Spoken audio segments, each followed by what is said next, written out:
पुस्तकस्था तु या विद्या परहस्तगतं धनम कार्यकाले समुत्पन्ने न सा विद्या न तद्धनम। कहने का आशय यह है कि पुस्तक में रखी गई विद्या और दूसरे के हाथ में गया हुआ धन समय आने पर न तो वह विद्या काम करती है और न वह धन ही काम करता है। हमारे कहने का आशय यह है कि पुस्तक में रखी गई विद्या का मतलब यह है कि पुस्तकस्था तु या विद्या, पुस्तक में जो चीज़ है या वीडियो में जो मैं चीज़ आप लोग को पढ़ा रहा हूँ, उसको अगर आप मनन नहीं करेंगे, उसको आप रिवीजन नहीं करेंगे, तब तक वह जो वीडियो आपका देखा हुआ वीडियो है या किताब में पुस्तक में पढ़ी हुई जो ज्ञान है, वो आपके किसी भी काम के नहीं होगा। मौके पर वह धोखा दे देगा, मतलब आप सब भूल जाएँगे। वैसे ही आपके पास अगर धन है, संपत्ति है, अगर उसको आप अपने पास नहीं रखते हैं मौके पर, तो दूसरे के हाथ में आके गया हुआ धन, मौके पर वह धन काम नहीं करता है। इसलिए श्लोक हुआ कि पुस्तकस्थया त्वया विद्या परहस्तगतं धनम कार्यकाले समुत्पन्ने न सा विद्या न तद्धनम। जी हाँ दोस्तों, नमस्कार। How are you? I think you will be very good. Your study also going on properly. Today I have presented before you for a long days. I was busy in some special or some particular thing, so I could not upload the video. Before it, in a week, I used to uploaded 2 or 1 videos, but this week I could not upload. इस हफ्ते में मैं आप लोग को video नहीं प्रदान नहीं कर पाया, कुछ व्यस्तता होने के कारण। अतः मैं आपका इंतज़ार ख़त्म हो गया है, मैं आपके सम्मुख प्रस्तुत हो गया हूँ। और आज का आपका जो स्पेशल टॉपिक है, प्रेजेंट इंडेफिनिट टेंस का जो स्पेशल रूल्स है, आज हम उसके बारे में चर्चा करने वाले हैं। तो आप लोग पूरे मनोवेग के साथ, पूरी ऊर्जा के साथ हमारे साथ लग जाइए और चलते हैं हम लोग स्पेशल रूल्स के बारे में अध्ययन करेंगे। प्रेजेंट टेंस के बारे में हम लोगों ने पढ़ा, प्रेजेंट टेंस के बारे में, प्रेजेंट इंडेफिनिट टेंस के बारे में हम लोगों ने पहचान पढ़ा, उसका रूल्स पढ़ा, अफर्मेटिव सेंटेंस पढ़ा, नेगेटिव पढ़ा, सिंगल इंटरोगेटिव पढ़ा, डबल इंटरोगेटिव पढ़ा। 4 वीडियो मैंने पढ़ चुका, हम लोगों ने पढ़ा। अगर आप न देखे हों तो कृपया उसको वीडियो सर्च में जा करके कमेंट बॉक्स में आचार्य वी के गुरुकुल कोचिंग सेंटर के नाम पर सर्च करेंगे, केवल आचार्य वी के, तो आपको वीडियो उपलब्ध हो जाएगा, वो आप देख लेंगे। तो ठीक है, चलते हैं हम लोग टाइम वेस्ट नहीं करते हुए अपने हम कार्य पर आ जाते हैं। आज का जो टॉपिक हमारा है, स्पेशल टॉपिक है, किस पर है? टॉपिक तो हमारा टेंस ही है। टॉपिक हमारा क्या है? टेंस है, टेंस चल रहा है। टेंस में हमारा चल रहा है क्या? Present indefinite tense. पहला हमारा क्या था? Present, PRESENT, present INDEFINIT, present indefinite tense. Present indefinite tense, इसको हमने क्या कहा? सामान्य या अनिश्चित वर्तमान काल, अनिश्चित वर्तमान काल,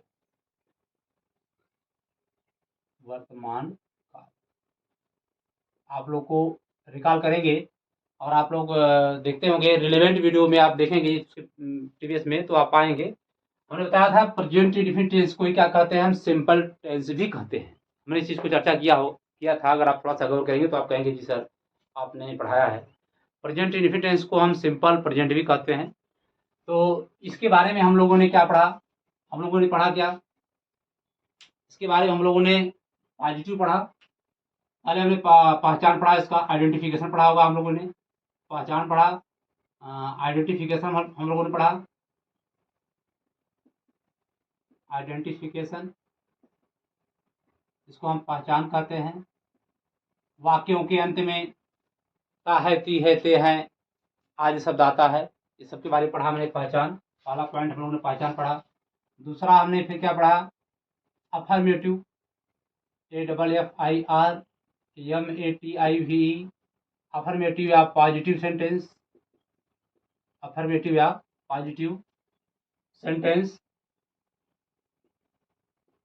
जिसको सादा या साधारण वाक्य कहते हैं हम। क्या कहते हैं? सादा या साधारण वाक्य कहते हैं।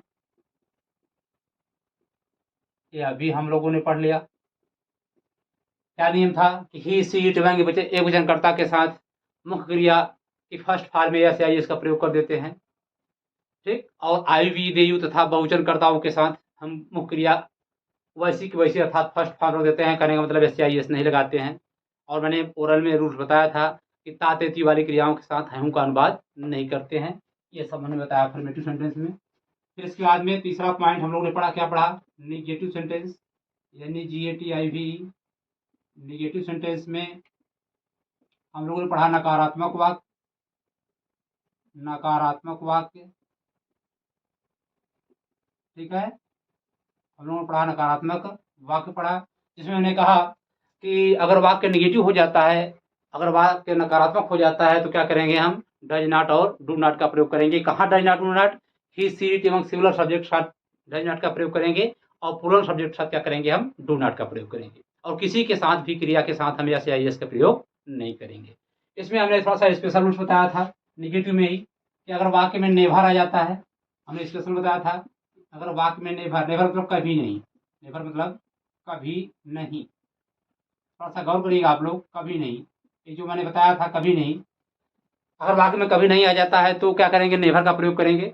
और इसके बाद में हम एस या एस का प्रयोग जरूर करेंगे और फिर डू या डज का प्रयोग नहीं करेंगे। आप लोग को याद आता होगा, याद आ रहा होगा आप लोग को नियम जो मैंने बताया था। इसके बाद में चौथा पॉइंट हम लोगों ने पढ़ा इंट्रोगेटिव सेंटेंस। क्या पढ़ा? Interrogative sentence, INTERROGATIVE, interrogative sentence. Interrogative sentence के बारे में हमने बताया कि प्रश्न करने वाले वाक्य प्रश्नवाचक वाक्य या प्रश्नसूचक वाक्य कहे जाते हैं। इसके दो पार्ट होते हैं। हमने कहा इसके कितने पार्ट होते हैं? दो पार्ट होते हैं। एक मैंने बताया कि सिंगल इंट्रोगेटिव, एक हमने क्या बताया? डबल इंट्रोगेटिव, जिसको हम कहेंगे क्या? एकारा प्रश्नवाचक, और क्या कहेंगे? द्वारा प्रश्नवाचक। ये क्या है हमारा? है दोहरा प्रश्नवाचक, द्वारा, इसको क्या कहेंगे? एकारा, एकारा प्रश्नवाचक। ठीक है, हमने चौथे पॉइंट में हम लोगों ने पढ़ा इंट्रोगेटिव सेंटेंस में दो पार्ट होते हैं, सिंगल इंट्रोगेटिव और डबल इंट्रोगेटिव। सिंगल इंट्रोगेटिव को हमने कहा कि यस या नो टाइप क्वेश्चन कहते हैं, और डबल इंट्रोगेटिव क्या कहते हैं? डबल एस टाइप क्वेश्चन कहते हैं। हमने ये भी सब बता दिया। इसके बाद में हम लोगों ने इंट्रोगेटिव प्लस निगेटिव भी पढ़ा। पांचवा पॉइंट में क्या पढ़ा? इंट्रोगेटिव, इंट्रोगेटिव और प्लस निगेटिव सेंटेंस पढ़ा हम लोगों ने। नेगेटिव सेंटेंस, ठीक है गाइस, जिसको हम कहते हैं प्रश्नवाचक प्लस नकारात्मक वाक्य कहते हैं। इंट्रोगेटिव प्लस नेगेटिव सेंटेंस मतलब प्रश्नवाचक और नकारात्मक वाक्य दोनों कहेंगे, जिसके लिए नहीं आने पर और प्रश्नवाचक वाक्य होने पर सब्जेक्ट के बाद भी हम नॉट लगा देते हैं। जैसे तुम अपना पाठ याद क्यों नहीं करते हो? Why do you not learn your lesson. मैं कहूँ आप मेरा वीडियो रोज क्यों नहीं देखते हैं? तो why do you not watch my video per day. Why do you not, you के बाद नॉट लगा, डबल इंट्रोगेटिव है, वाई लगा दिए, उसके बाद साइकिल लगा दिए। ये सब के बारे में हम लोगों ने अध्ययन कर लिया डिटेल में, और इसमें कुछ विशेष जो चीज़ें थी हम लोगों ने उसके बारे में अध्ययन किया। तो ये मेरा था रिकॉल, मतलब मैं पुनरावृत्ति कर दिया, आप लोग को रिवीजन कर दिया। ये सब मैंने 4 वीडियो में पढ़ाया, पहचान, और एक बार मैं इंट्रोडक्शन के बारे में बताया था उसको, फिर इसका अफर्मेटिव, फिर निगेटिव, फिर इंट्रोगेटिव, सब मैंने पढ़ा दिया। आज मेरा जो 5 जो है कि वीडियो नंबर जो 5 है, स्टार 5 आपको मिलेगा यह थंबनेल में जो आप आए होंगे, ये जो पाएंगे आप, यह क्या है? आज का 5वां वीडियो हमारा रहेगा। 5वां वीडियो क्या है हमारा? स्पेशल रूल रहेगा। कहने का मतलब इस रूल से कुछ हट करके नियम रहेंगे, उसके बारे में हम लोग देखने वाले हैं। तो आप तैयार हो जाइए। Please take pen, take copy and sit before the mobile and without any tension, without any hesitation, you start studying with me, because this session is going to be very interesting and knowledgeable video। ठीक है guys, तो अब मैं इसको erase कर रहा हूँ। आप लोग इसको अगर स्क्रीनशॉट लेना हो तो ले लीजिएगा। मैं इस टॉपिक को अब लास्ट टॉपिक मैं बदलने जा रहा हूँ। कहने का मतलब आज मैं स्पेशल रूल्स पढ़ा दूंगा, ये हमारा प्रेजेंट टेस्ट आज खत्म ही हो जाएगा। मैं बदलने जा रहा हूँ, उसको ले लीजिए आप लोग इसके साथ।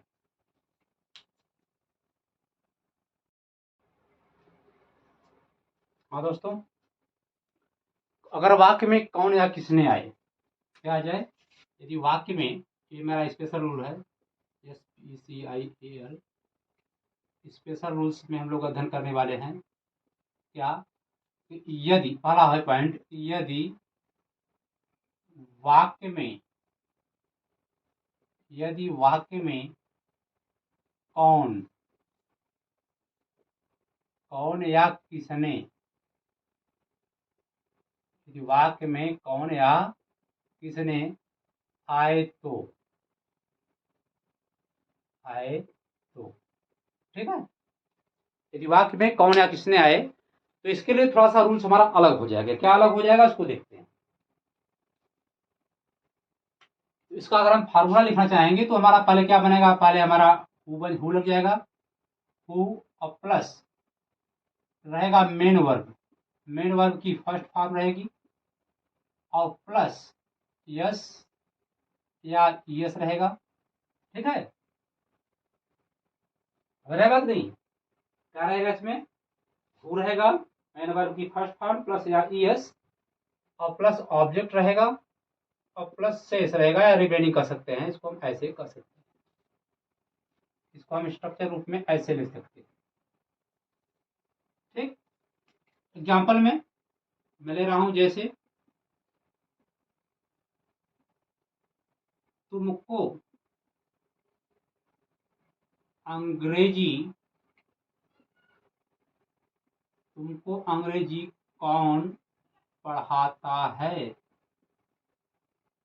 तुमको अंग्रेजी कौन पढ़ाता है। अभी आप सेंटेंस पढ़े होंगे, लेकिन यह सेंटेंस ऐसा नहीं पढ़े होंगे जो 4 वीडियो में आप लोग ने देखा, लेकिन ये थोड़ा सा अलग है। मैंने बताया ना, स्पेशल रूल्स मैंने लिख ही दिया, स्पेशल रूल्स है। या वीडियो मेरा समापन पे स्पेशल रूल्स में मेरा चलता ही रहेगा। तो मैं क्या बताया कि पहले हु लगाएंगे, क्योंकि वाक्य में कौन या किसने, ध्यान दीजिएगा, जो अगर वाक्य में कौन या किसने आ जाता है तो इसके लिए अलग रूल्स है। क्या? कि हु लगाएंगे, इसके बाद में डू डच का प्रयोग नहीं करेंगे।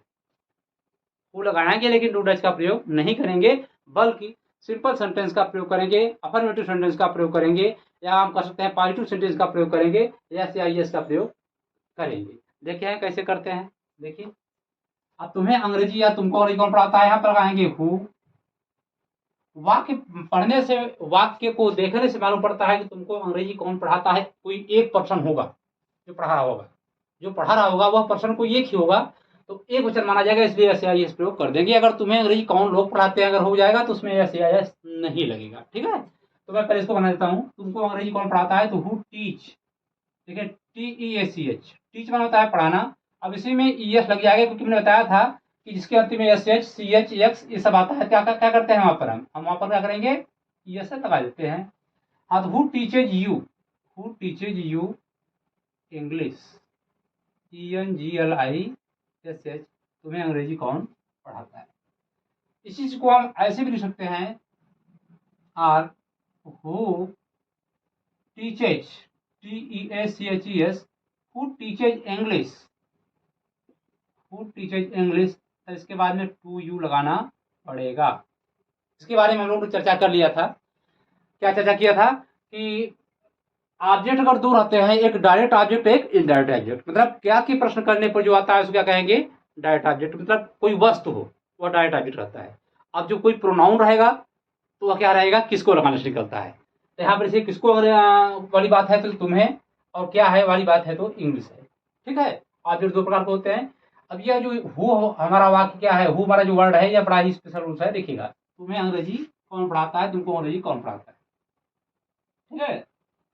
अच्छा, अगर इसमें हम निगेटिव अगर इसका बनाना चाहें तो निगेटिव बनेगा हमारा, तो इसमें हमारा क्या हो जाएगा, इसमें उसमें हमारा नियम अलग हो जाएगा, ठीक है। इसमें डू डज लगाएंगे और फिर सब कुछ वैसे ही रहेगा। जैसे उसे, उसे कौन पसंद नहीं करता है, उसे पसंद कौन नहीं करता है। इसके बाद में अगर ऐसे वाक्य में आ जाता है, अगर नहीं भी आ गया कौन के साथ, तो क्या करेंगे हम, यहाँ पर सब कुछ वैसे ही रहेगा, हु तो रहेगा इस पे भी। इसके बाद में क्या करेंगे हम, डच या डू का प्रयोग कर देंगे, ठीक है। अब प्लस क्या करेंगे, नॉट का प्रयोग करेंगे। अब फिर वही मेन वर्ब की फर्स्ट फॉर्म, सब कुछ वैसे ही रूल्स रहेगा, ठीक है। क्या रहेगा, देख लीजिएगा ध्यान से।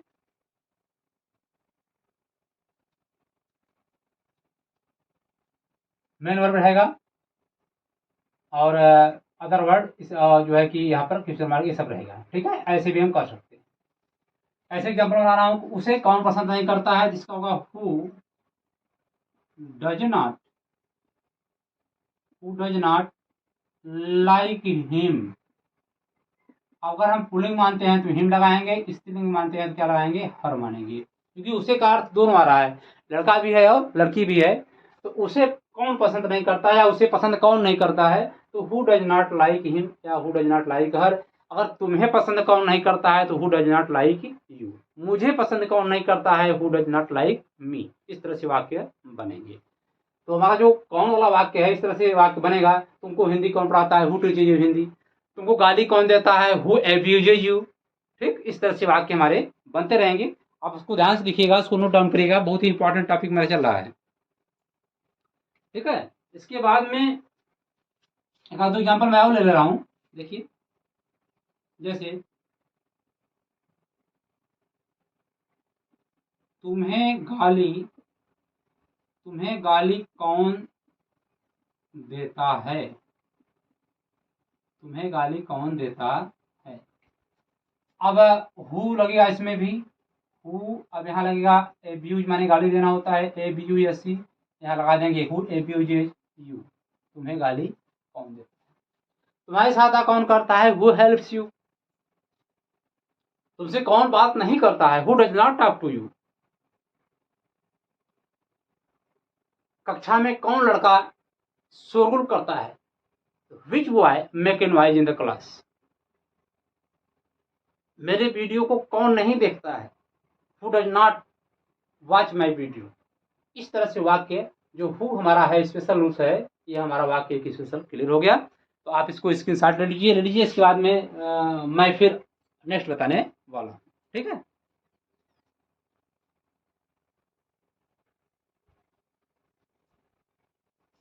Yes guys, move forward, let's start next rules.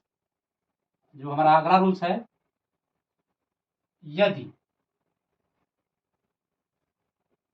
whose, which, how many,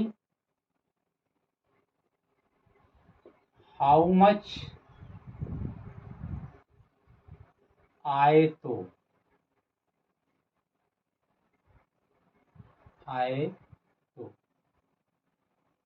ठीक है। आए तो क्या करेंगे, देखिएगा, ये इंपॉर्टेंट चीज है। मैंने क्या लिखा, हुज, देखिएगा ध्यान से, WHOSE हुज, फिर विच, WHICH, फिर how many, HOWMANY, how much, HOWMUCH, how much,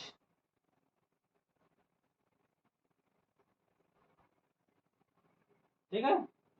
अगर इतने सब आते हैं, अब इसका हिंदी में लिखते जा रहा हूँ।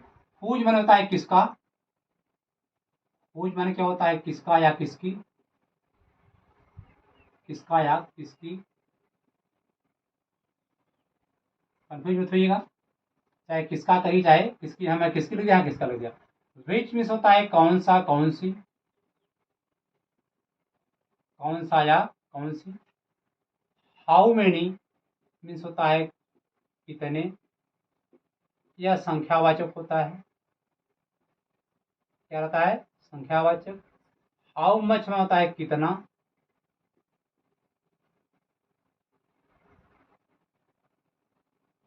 यह परिमाणवाचक होता है, यह तौल आदि के रूप में किया जाता है। क्या होता है, तौल, परिमाणवाचक, मतलब क्वांटिटी की बात है, इसमें संख्या हम काउंट नहीं कर पाएंगे। जो चीज़ गिना जा सके, जो चीज़ गिना ना जा सके वहाँ क्या करेंगे हम, हाउ मच लगाएंगे, और जो गिना जा सके वहाँ हाउ मेनी लगाएंगे। अब देखिए इसका रूल्स कहता क्या है, मैं इसका रूल्स थोड़ा सा लिख दे रहा हूँ। रूल्स में लिख दे रहा हूँ, इन सभी के साथ, इन सभी के साथ संबंधित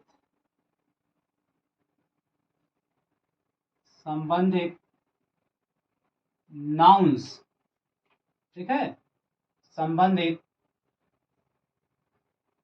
नाउन्स का प्रयोग अवश्य करते हैं,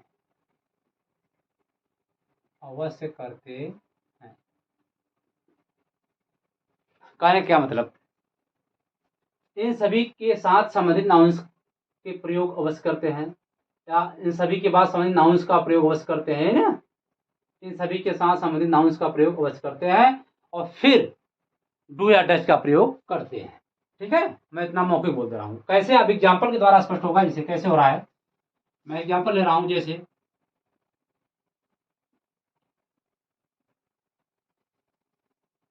तुम किसकी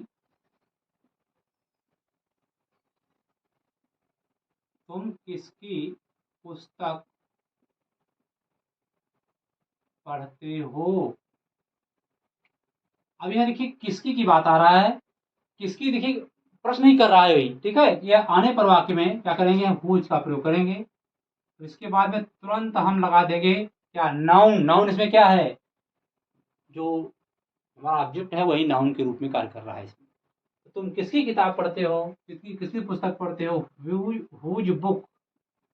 तब यहाँ लगाएंगे डू यू रीड या study, whose book do you study. I hope कि आप लोग मेरी बात को समझ रहे होंगे मैं क्या बताने जा रहा हूं। अगर हुज आता है, व्हिच आता है, हाउ मेनी, हाउ मच आता है, इन सभी के साथ क्या करेंगे, संबंधित नाउन्स का प्रयोग अवश्य करते हैं, फिर उसके बाद में क्या करेंगे, सहायक क्रिया का प्रयोग करते हैं। क्या हमने प्रयोग किया, यहाँ सहायक क्रिया प्रयोग किया। सब कुछ वही जरूर रहेगा, सिंगुलर सब्जेक्ट रहेगा तो डज लगाएंगे, प्लूरल सब्जेक्ट रहेगा क्या करेंगे, हम डू लगाएंगे। आ रहा है समझ में बात? अगर आप लोग को समझ आ रहा है बात को तो कृपया लाइक जरूर करिए फट से, ठीक है। दूसरा एग्जाम्पल में लेता हूं, जैसे तुम किस कक्षा में पढ़ते हो, तुम किस कक्षा में पढ़ते हो। अक्सर आए दिन यह प्रश्न किया जाता है, तुम किस कक्षा में पढ़ते हो, तो इसका क्या होगा, किसके लिए क्या होगा, यहाँ पहले हम कर देंगे, स्पेशल रूल सही है, इन विच कर देंगे पहले, in which class, WHICH, in which class do you, in which class do you read. इसको हम ऐसे भी कर सकते हैं कि what class do you read in भी कर सकते हैं। क्या कर सकते हैं, what class do you read भी हम कर सकते हैं। और what class do you read, अब यहाँ पर इन लगाना पड़ेगा। और यहाँ मैंने क्या पहले ही कर दिया, in which class do you read, या in which class do you study, या what class do you read in. तुम किसकी पुस्तक पढ़ते हो, whose book do you read, ये हो गया। तुम किस कक्षा में पढ़ते हो, विच का प्रयोग हो गया, कौन सा या कौन सी कक्षा में पढ़ते हो। अब आ जाते हैं नेक्स्ट, हम ले लेते हैं हाउ मच या हाउ मेनी। तुम रोज कितनी, तुम रोज कितनी रोटियां खाते हो। यह चीज अलग है, इसको आप देखिएगा, यह चीज अलग है, आपको मैं बता दिया, ये अलग ही वाक्य है। अब तुम रोज कितनी रोटियां खाते हो, यह संख्यावाचक है, आप ब्रेड को, रोटी को गिन सकते हैं, लोफ ऑफ ब्रेड कहिए, चाहे पीस ऑफ ब्रेड कहिए, ठीक है, या ब्रेड ही कर सकते हैं। तो तुम रोज कितनी रोटियां खाते हो, ठीक है, इसका बनेगा हाउ, हाउ मेनी। इसके बाद में तुरंत लगा देंगे ब्रेड्स। यहाँ पर हम और भी वर्ड प्रयोग कर सकते हैं, ब्रेड्स लगा दे रहे हैं। वैसे चपाती जो होता है, चपाती भी लगा सकते हैं, या हम लोफा ब्रेड भी कर सकते हैं, या जो है कि पीस ऑफ ब्रेड भी कर सकते हैं। तो मैं सीधा लिख रहा हूँ how many breads do you it, daily, DAILY, daily का हो चाहे पर डे का हो चाहे एवरी डे का हो, ठीक है। डेली का हो चाहे पर डे का हो, PERDY, चाहे एवरी डे आदि कर सकते हो, कोई दिक्कत नहीं, जो आपकी इच्छा हो उसे प्रयोग कर सकते हैं, इसमें कोई मनाही नहीं है, ठीक है। तो रोज कितनी रोटियां खाते हो, हाउ मेनी ब्रेड्स, देखिए यहाँ पर लग गया तुरंत हाउ मच के बाद यहाँ मैंने क्या लगाया, देखिए इन विच क्लास के लग गया यहाँ पर, ठीक है, यहाँ ये लग गया, उससे जो रिलेटेड नाउन है यहाँ मैंने बुक लगा दिया, ठीक है। तो तुम रोज कितनी रोटियां खाते हो, how many breads do you eat daily या पर डे या एवरी डे, ठीक है। तुम्हारे साथ कितने लड़के रोज स्कूल जाते हैं, how many students do go to school with you, मेरे साथ कितने लोग इस कार्य को करते हैं, तो how many people do this work with me, ठीक है। ये इस तरह से वाक्य बनेगा। इसमें डू डच का प्रयोग हम करते हैं, जरूर करेंगे, लेकिन क्या करेंगे, पहले हाउ मच हाउ मेनी आ गया, इसके बाद में क्या करेंगे, ऑक्सिलरी वर्ब लगाएंगे, फिर इसके बाद में सब्जेक्ट का प्रयोग हम करेंगे। आ जाइए, हाउ मच की बात आती है, जो कि जो गिना नहीं जा सकता है उसके लिए क्या कहते हैं, इसका एग्जाम्पल क्या है, वह कितना दूध, वह कितना दूध पीता है, क्वेश्चन मार्क। देखिए अभी दूध को हम गिन नहीं सकते, मैटेरियल नाउन है, जो भी चीज हम जो गिनने लायक चीज जो नहीं होती है उसका करेंगे हाउ मच का प्रयोग हम कर देते हैं, और जो गिनने वाला चीज होता है क्या करते हैं, उसको हम हाउ मेनी का प्रयोग कर सकते हैं। इसको हम ऐसे कर सकते हैं कि the thing which can be counted is countable noun and the thing which can not be counted is uncountable noun. आप नाउन्स के बारे में भी पढ़े थे, हमने वीडियो में पढ़ाया है, आप देख लेंगे पिछला वीडियो सर्च करके, जो पार्ट ऑफ स्पीच सेंटेंस में मैंने नाउन पार्ट पढ़ाया था उसमें आप आ जाएंगे अगर देखेंगे तो, ठीक है। तो वह कितना दूध पीता है, अब कितने के लिए क्या करेंगे, हम हाउ मच का प्रयोग करेंगे, हाउ मच के बाद लगा देंगे मिल्क, हाउ मच मिल्क, अब देखिए वह आ गया सब्जेक्ट सिंगुलर है, तो how much milk does, does लगाएंगे, does he drink, how much milk does he drink, इस तरह से वाक्य हमारा बनेगा। मैंने बताया कि देखिए यहाँ पर जो हाउ मच के बाद मिल्क था, यह क्या होगा, उससे संबंधित नाउन जो मैंने रूल्स लिखा, इन सभी के साथ, इन सभी के साथ मतलब whose, which, how many, how much के साथ संबंधित नाउन्स का प्रयोग अवश्य करते हैं। इसके बाद सहायक क्रिया का प्रयोग करते हैं, फिर मेन वर्ब की फर्स्ट फॉर्म में एस या एस का आज सब जो नियम है वह सब नहीं लगता है, ठीक है, यह चीज था।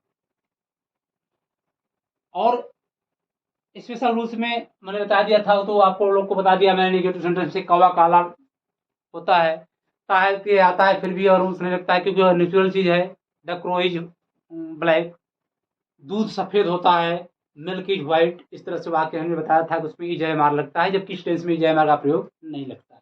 हाँ, एक तो की अंग्रेजी आती है, इसको मैंने पढ़ाया भी था, अगर जो लोग नहीं देख पाएंगे एस्पायरेंट लोग, मैं उसको दिखा रहा हूँ। तो जैसे मैं पढ़ाता तो हूँ, मैं पढ़ाता तो हूँ, जहाँ कंपलसरी की बात आ जाए उसके लिए देखिए अलग नियम है, क्या इसका नियम है, आई, अब यहाँ पर देखो आई के बाद डू लगा देंगे, आई डू टीच, बस हो गया, आई डू टीच, सादा वाक्य है। इस सिंपल वाक्य मैंने एक बार बताया था, मैं पढ़ाता तो हूँ, वह जाता तो है, ही डज गो, ठीक है, डू डज लग जाएगा पहले, जबकि डू डज का प्रयोग कहाँ होता है, प्रेजेंट इनफिनिट टेंस में डू डज का प्रयोग नेगेटिव सेंटेंस से प्रारंभ होता है, और उसके बाद में single interrogative, double interrogative, single interrogative plus double interrogative के साथ चलता ही रहता है, सब जगह लगा लगता है। इसकी बात दो ही ऑक्सिलरी वर्ब है, एक डू है, एक डज है। तो हमारे अनुसार जो मैंने आप लोग को बताया, जैसे इसको मैं एग्जांपल दे सकता हूँ, जैसे मैं पढ़ाता तो हूँ, आई डू टीच, मैं खाता तो हूँ, आई डू इट, मैं सोता तो हूँ, आई डू स्लीप, तुम जाते तो हो, यू डू गो, ठीक, तुम अपना पाठ याद करते तो हो, you do learn your lesson, वह झूठ बोलता तो है, ही डज टेल ए लाई, इस तरह से example innumerable sentence can be make through this example, through this rules. So I think that this session would be very favorable for you, favorable to you, and you will like this video. In my opinion, if this video is interesting to you, please Thums up and share this video. अगर आपको यह video अच्छा लगा हो तो कृपया इस video को आप शेयर कर दीजिए, और जो सब्सक्राइब नहीं किए हों तो वीडियो को सब्सक्राइब अवश्य कर लें।